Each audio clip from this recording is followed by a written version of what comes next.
Hello everyone, good morning. কেমন আছো তোমরা সবাই? আশা করি তোমরা সবাই খুব ভালো আছো, আর আমিও কিন্তু বেশ ভালো আছি।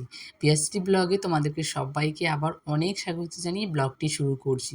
আজকে সকালবেলা একটু ব্লগটা অন্যরকমভাবেই শুরু করলাম, কারণ কি বলো তো, দুদিন থেকে না প্রচুর মাথা যন্ত্রণা করছে, আর বিশেষ করে এই গরম এত পড়ে গেছে, সেই জন্য মনে হচ্ছে এই কাজের চাপে মনে হয় আরও বেশি মাথা যন্ত্রণা করছে, আর মনে হয় কিচ্ছু ভালো লাগছে না।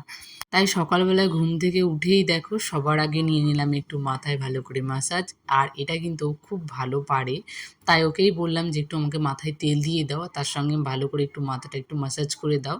আরও এত ভালো মাসাজ করে যে কি বলবো তোমাদেরকে, সত্যি মনে হয় মাথাটা এত হালকা লাগে আর খুব ভালো লাগে।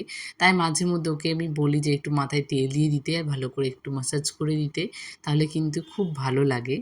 আমার যেমন এই মাথায় মাসাজ নিতে ভালো লাগে, তেমনই কিন্তু মাম্মাম কিন্তু খুব ভালো লাগে মাম্মামের। তো আমি যখন নিয়ে আসি তখন কিন্তু মাম্মামও মাম্মামের তেল নিয়ে এসে তার পাপার কাছে এসে মাসাজ নেয়, কারণ মাম্মামের কাছে একটু হালকা করে ওকে দেয়, কিন্তু ওরও সেটা খুব ভালোই লাগে। যেহেতু সকালবেলায় আমি স্নানটা সেরে নিয়েছি, এখন এখানে একটু স্কিন কেয়ারটা করে নিচ্ছি। স্কিন কেয়ার বলতে এখন একটু সকালবেলায় ওই সানস্ক্রিনটা মেখে নিই। আর প্রচুর গরম পড়েছে, এই গরমের মধ্যে সবার একটু সানস্ক্রিন মাখা উচিত আমার মনে হয়। তো সকাল সকালে স্নানটা করে নিয়েছি, এখন যাব ঠাকুর ঘরে গিয়ে পুজোটা কমপ্লিট করে নেব। তাহলে কি বলো তো, সকালবেলার কাজ বাজগুলো না একদম সেরে রাখে, খুব ভালো লাগে। মানে বিশেষ করে যদি পুজোটা দেওয়া হয় না, তাহলে মানে মনটাও শান্তি লাগে, আর মনে হয় অনেকটা কাজও কমে গেছে। তো আজকে মা বাবা ভাইয়ের বউ সবাই আসবে। তো বাজার করতে গেছে সকাল সকাল, আর এখন ওই 7:30টার মতো বাজে, মানে ওই 7:25 বাজে। আমার স্নান কমপ্লিট হয়ে গেছে, এখন পুজো দিতে মিনিমাম ওই 20-25 মিনিট, মানে 8টা বাজবে। তারপর মাম্মামও ঘুম থেকে উঠে গেছে, আর ও বাজার থেকে চলে আসবে। তো চলো কাজগুলো করে নিই আগে। যদি প্রণাম করো তাহলে কিন্তু দেবো। আর এখন পুজো দেওয়া কমপ্লিট হয়ে গেল। মাম্মামকে সকালবেলায় এই অভ্যাসটা একটু একটু করে করায় যে সকালবেলা ঘুম থেকে উঠে যেন একটু ঠাকুর প্রণাম করে। আর আমি যখন পুজো করি তখন কিন্তু মাম্মাম প্রত্যেক দিনই উঠে পড়ে। তো চলো রান্নাবান্নাগুলো বসিয়ে দিই, এখনও আসেনি। তো দেখি ফ্রিজে কি আছে, তো ফ্রিজের ওগুলো মানে ফ্রিজ থেকে বের করেই কিছু করার চেষ্টা করি, কারণ ও আস্তে আস্তে অনেকটা দেরি হয়ে যাবে, আর ততক্ষণ কী বলো তো আমার একটা রান্না হয়ে যাবে।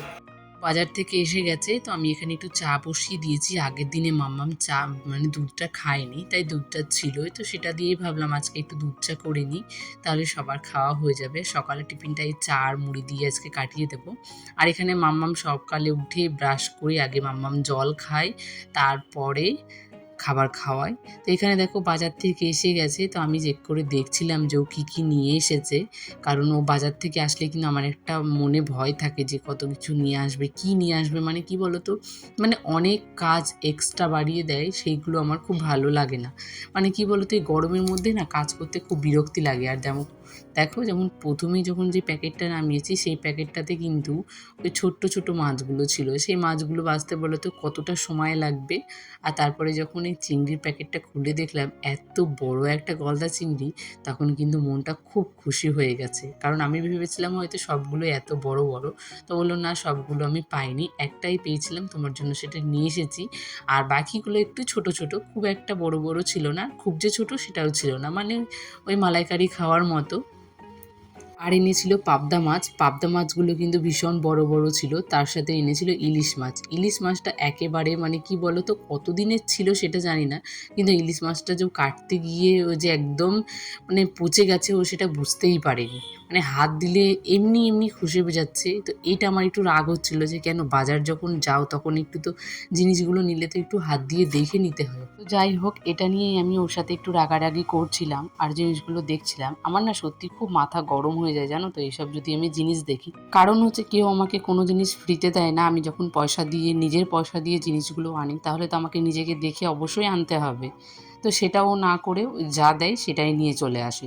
তার সাথে ওকে বলেছিলাম একটু টক দই নিয়ে আসতে মাথায় দেবো বলে, তো সেটাই আজকে নিয়ে এসছে। তার সাথে বলেছি একটু মেথি নিয়ে আসতে, সেটা আর নিয়ে আসেনি।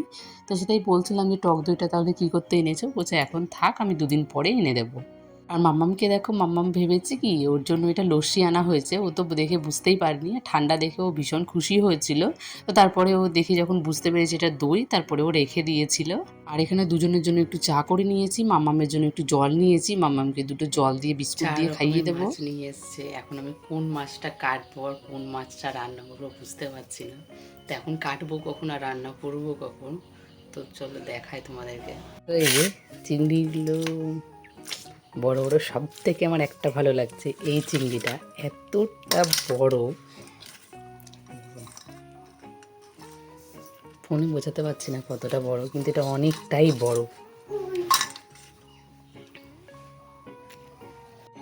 আগে সব মশলাগুলো করে নিলাম, কারণ কারেন্ট থাকবে কিনা জানি না, প্রচণ্ড মেঘ উঠেছে বাইরে।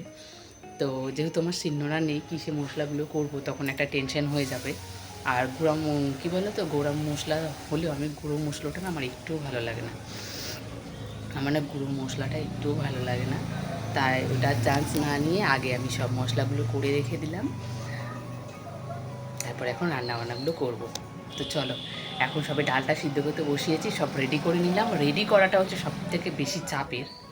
তোমার ঘরের চালার মধ্যে ওই কাকিমাদের পাশের চালাতে আছে তোমার ওই কুমড়োর শাক আছে, মানে কুমড়োর গাছ আছে। তো এই যে একটুখানি ফাঁকা পেয়ে এদিকে চলে এসছে। তো ভয় লাগে মাঝে মাঝে যদি কিছু থাকে তাহলে রান্না করতে গিয়ে যে নিচে গ্যাসে সব পড়ে যাবে। তো তাই ভেবেছি ওটা আজকে ওকে বলবো কেটে দিতে, যেই উঠুক। মা তো মাই হয়, কখনো মায়ের সাথে শাশুড়ির তুলনা করা হয় না, আর তুলনা করলেও সেটা আমরা সবসময় ভুল করি। কারণ আমার মা যেটা সহ্য করেছে সেটা কিন্তু কখনোই চাইবে না যে তার মেয়ে সেটা সহ্য করুক। কিন্তু একজন শাশুড়ি যেটা শাশুড়ি সহ্য করেছে সেটা কিন্তু সবসময় চায় যে বৌমাকেও সেটা সহ্য করতে হবে।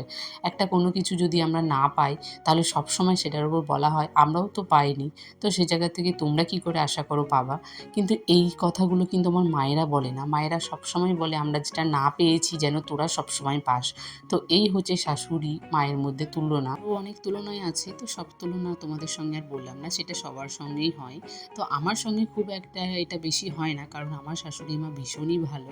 উনি কী বলুন তো, বৌমাদের কষ্টটা উনি ভালো বোঝে, আর কখনোই উনি চায় না যে উনি যেটা কষ্ট করে পেয়েছে সেটা যেন আমাদেরকে কোনোদিন কষ্ট করে পেতে হয়, যেন আমরা সেই জিনিসটা সবসময় পেয়ে যাই।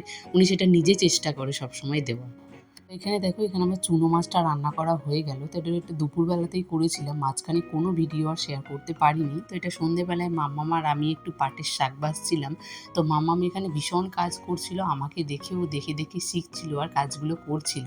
তো সেটাই তোমাদের সঙ্গে একটু শেয়ার করছি যে দেখো ছোট্ট ছোট্ট হাতগুলোতে কীভাবে আমার কাজগুলো এগিয়ে এগিয়ে দিচ্ছে। পাটের শাকটা বাছা কিন্তু মাম্মাম শিখেই গেছে, কারণ আমি দেখিয়ে দিয়েছি যে সবার দেখো পাটের শাকটাকে ভালো করে ধরে ডগার পাতাগুলো নিয়ে নিতে হবে। তো দেখো ওই পাতাটা কিন্তু নষ্ট হয়ে গেছে, তাই কিন্তু সেটা রেখে দিয়েছে। তার এই যে এখানে যে পাতাটা ভালো আছে সেটা কিন্তু ভালো করে দেখো কিভাবে চিটছে, মানে খুব ভালো করে শাকগুলো বাছতে শিখে গেছে। তো আমার অনেকটা হেল্প হয়ে গেছে। আর জানো তো, মেয়েরা সবসময় না একটু মা বাবার প্রতি একটু ভালোবাসাটা তাদের ছোট্ট থেকেই থাকে। বাবার প্রতি তো ভালোবাসা একটু বেশিই থাকে, কিন্তু মায়ের প্রতি একটু ভালোবাসা কম থাকে। কিন্তু সেখানেও কাজে একটু সাহায্য করতে আসে। তো এখানে ৩ জন মিলেই আমরা সন্ধ্যেবেলা একটু সময় কাটাচ্ছিলাম, তার সাথে যে পাটের শাক ছিল সেটাও আমরা বাছাবাছি করছিলাম, আর তার সাথে একটু টিভি দেখছিলাম, কারণ প্রচুর গরম পড়েছে, ঘরে ঢুকতে পারছি না। তাই একটু আমরা বাইরে বারান্দায় বসে বসে ৩ জনে একটু সময় কাটাচ্ছি আর প্রচুর প্রচুর গল্প করছি। তারপর মামামি আবার বলছে মা দাও আমি শাকগুলো রেখে আসি, তাই আমি ওকে বলছিলাম রান্নাঘরে গিয়ে ভালো করে সুন্দর করে রেখে আসবা। তো দেখো গিয়ে কিন্তু ঠিক জায়গা মতো রেখে দিচ্ছে। তো চলো আজকের ভিডিওটা আমি এখানেই শেষ করছি, দেখা হবে আবার একটা নেক্সট ব্লগের সাথে।